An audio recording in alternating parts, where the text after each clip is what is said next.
Basic Bible, great for homeschool and Sunday school curriculum, for home devotionals, personal Bible study. The list is endless. Thank you for being here. Segment number 1, do the doodle. Notice I've added a little graphic here of the doodle. Do you need me to go back and show you how that worked again? Yeah, let's go back and get it. You ready? Everybody pay attention now. Watch at the bottom here.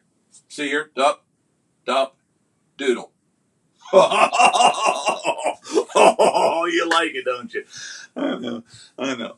First segment, we do the doodle. So, get out your doodlators and get out your doodletators and doodle to poopies. You ready? Here we go. All right. Remember, we are studying. Here it is. Whoop! There it is. Generally, Genesis. All right. And right now, this is Abram and Sarai, although we're fixing to change some names in this particular lesson. Pay attention. Here we go. Now, by way of review, you will notice there's nothing to review. We got a new one here, but I will eventually go back, and we'll go back through all the previous 16, etc., try to keep them in our brains. But right now, as we're starting a new semester, I thought to myself, no, let's just do one. Let's just do one. Chapter 17. It's not the greatest clue, but Gabriel and I really struggled over this one, and this is what we finally came up with, okay? In chapter 17, God's going to make a covenant with Abraham. Notice it's Abraham now. He's going to make a covenant with Abraham about circumcision. Now, circumcision is essentially a surgery that guys have to have. I'm not going to go into more detail than that, but this circumcision was a way for them back in the day to mark this covenant that had been made between Abraham and God. And so there was this surgery that all the guys in the camp had to have. And so here you got a guy, here you got a knife that's supposed to represent the surgery, and then you got covenant in that. And again, it's not the greatest clue, but maybe you can just go ahead and, because it's not the greatest clue, you can just kind of plug that into the back of your brain as, as one of the clues that's not the greatest clue. And maybe that'll help you to remember. Remember something that's not worth remembering. See what I'm saying? All right. Oh, now we got to draw it, don't we? I got my doodlator out. We almost didn't do anything. All right. Now remember, I'm not Gabriel, so I can't draw very well. All right. So you got a guy here. Oops, he doesn't have any arms. Let's give him some arms. All right. You got a guy. That's your number 1. All right. And then we got a. There you go. That's supposed to be a knife. Okay. And that's supposed to be the hilt. Okay. Now I did do, let's see, Gabriel's got one of these doohickeys going there like that, I guess. All right, and then he's got this sign over here that says covenant. See what I'm saying? So that's how you draw it. Because that is drawing right there. That's some of the worst doodletating you can possibly have in your whole lifetime, but we did it, didn't we? All right, so chapter 17. We're going to have a covenant between God and Abraham, and it's going to be marked with circumcision. Circumcision. So, if I were to test you, you might notice I got a different background here. If I was to test you, I would test you in this area. What is the theme of 17? And can you doodleate it? I think you can. I mean, it might be this sad, but Mom and Dad do not take off for artwork. We're trying. You know what I'm saying? Okay, there you go. All right. Oh, look, new background. We're going to Sillyville this time. I like it. Remember, Ecclesiastes 3 and 4 says there's a time to laugh, and that time is now. And so, here is our first Silly Whoopus from Sillyville. What did one pickle say to the other pickle when one pickle wouldn't stop complaining to the other pickle? Got a lot of pickles here. So what did the one pickle say to the other pickle when the first pickle and the second pickle were complaining a lot? And so there's a lot of complaining going on with pickles. What did one pickle say to the other pickle who wouldn't stop complaining? He said, listen, man, deal with it. Get it? Dill pickle. He didn't say deal with it. He said dill. Go ahead. Just laugh out loud, because this guy's, well, he's not really laughing. He got to, I don't know what that is. He's smiling big. You know, but anyhow, you need to let it go, man. Just burst into laughter. There's our first visit to Sillyville this week, this month, or this semester, this year, this century. It's our first visit. Okay, segment number 2. You might also notice we've gone to a green background here just to differentiate the semesters. I know we're in the same book. I know we're continuing the same thread, but I'm telling you, folks, this is a new 16 weeks because I said so. Make a memory. So we're going to memorize something here, and you know how this thing goes. Here we got Abram and Mrs. and Abram and whatever their names are, and they're going to get changed in this chapter. All you have to do is say each line 5 times, says Abram to Sarai. That's all you got to do, honey. Just say each line 5 times, and you can do this. And, you know, she's scared to death. Here's your passage. This is my covenant, which you shall keep between me and you and your offspring after you. Every male among you shall be circumcised. So that'll help you to remember what the theme is for this particular chapter. Now, if you can't do that, then Abram says to Sarai, he said, now look, dear, all you got to do then is fill in the blanks. She says, I'm not sure I can do it, sweetheart. I just don't know. There you go. So there you are. Can you fill in those blanks? I think you can. Maybe you can. That's the memory verse for this particular time. So as you're making a memory, I'll stick my head over here. As you're making a memory, use this tactic. 5 times each, or use the blanks, or if you're old like me, do both of them. Say each line 5 times each, then take and eliminate keywords, write them on sticky notes and put them all over the house. Every time you pass that sticky note, you got to say it. You got to fill in all the words. I'm telling you, folks, by the time the final test comes around, you'll know the memory verse. Let's go ahead and get a little lubrication. Did I ever tell you I love water? Well, I do. All right, here we go. So if we're going to test over the Make a Memory segment, what we would say is what part of Abraham's offspring were supposed to be circumcised? The guys. And can you quote the memory verse? Got that? Can you quote it? I think you probably can. I don't know that you can. I mean, it's not like I'm sitting in the same room with you and you're whispering it in my ear or nothing, but I think you might be able to. All right, let's be silly again. Oh, look, another background. How cute is that? Oh, we got 2 ladies. I think this probably is the daughter, and this is the mother. And notice that they are totally enwrapped in laughter. Something really funny is happening. The daughter says to the mother, what is really fast, really loud, and tastes great with salsa? And notice Mom's already laughing. She hadn't even said the answer yet. You know why she's laughing? Because she knows the answer. And so Mom says, did you see that? It didn't do it. Oh, dear. What happened here, guys? Something went wrong. I got to get rid of that. There it is. Okay, let's try this again. There it is. What is really fast, really loud, and tastes great with salsa? Mom says a rocket chip. A rocket chip. Mom, I thought it was great. I don't know why you're not laughing. I thought it was hilarious. All right. Segment number 3. That would be 1, 2, 3. We're going to ponder a passage. Now, I need all of you to cast your eyes upon the bottom right-hand corner because you're going to see something that I think was really cool. I said to myself, Self, you have told those folks in the past that pondering a passage is kind of like going and sitting beside a pond to ponder. You sit there and you think about it. And so I said to myself, Self, you need to have some guy sitting by a pond pondering. And so I came up with this pondering guy, and he's sitting by the pond, and look, he's pondering. And so that'll help you to remember this part is about pondering by the pond. We're going to sit here and think about it. Okay, here we go. So, if we're going to ponder by the pond, this is what I would have you ponder upon.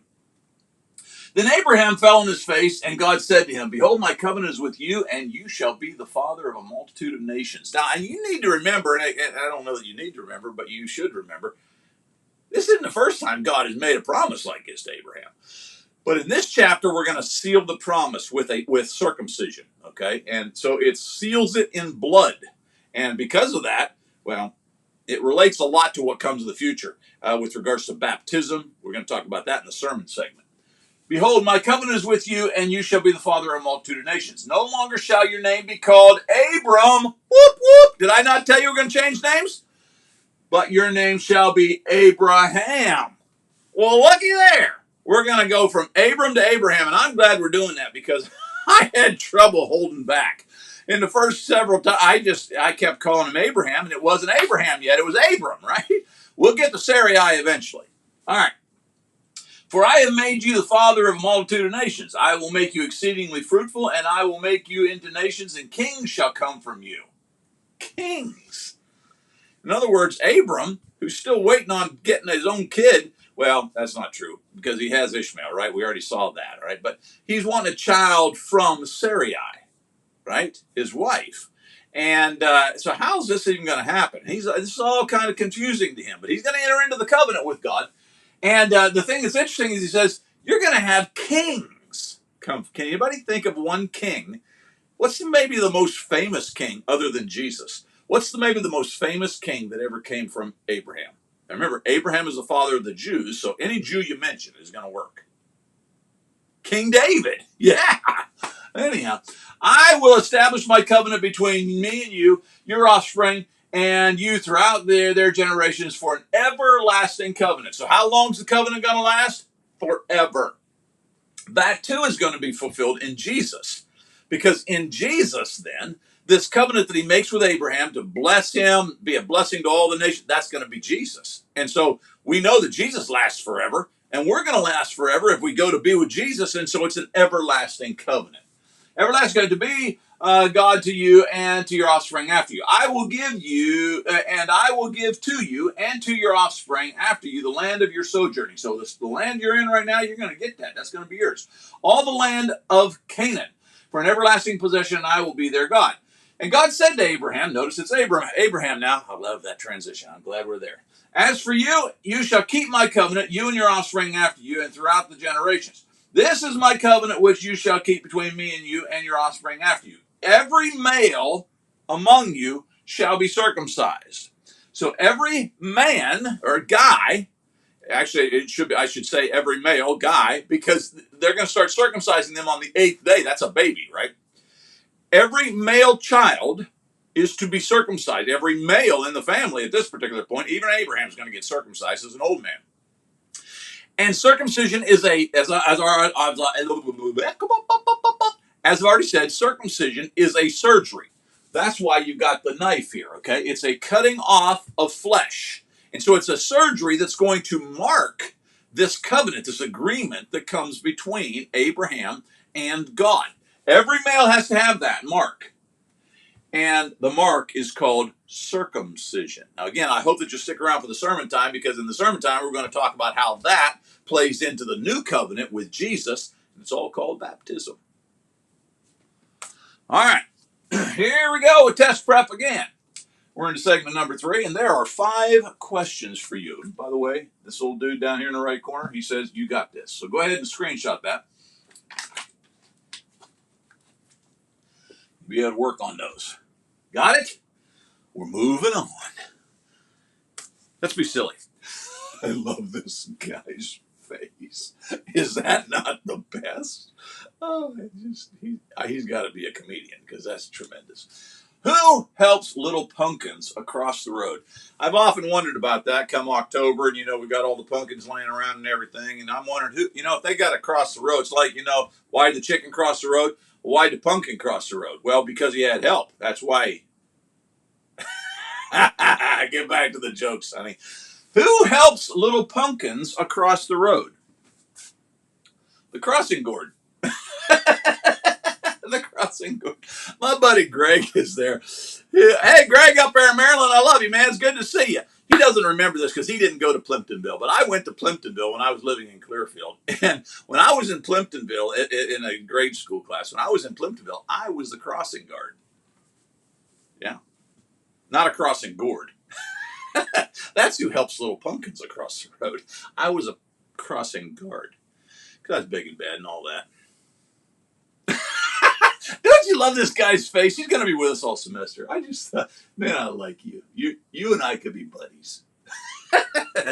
Oh, nuts. All right, segment number 4. We're going to apply the Y. Boing, boing, boing, boing. I added that because I thought, that will add some effect with the boing, boing. Apply the why. This is where we ask ourselves, why do we even want to study chapter 17 of the book of Genesis? Why even study it? I'm about to tell you. All right. Here you go. Here you go. By way of application, there's a lot you could apply, obviously, in this passage, but I always try to pull out one area. And I'm going to pull out this one. No longer shall your name be called Abram, but your name shall be called Abraham. So he had a name change. How cool is that? Can you think of anything a time in our culture when somebody gets their name changed? But when you get married. Now, the guys don't generally do it, but the girl does. Cindy, years ago, did you know my oldest son's name is Bryson? Do you know what Cindy's last name used to be before I married her? Bryson. So she kind of kept her last name with her.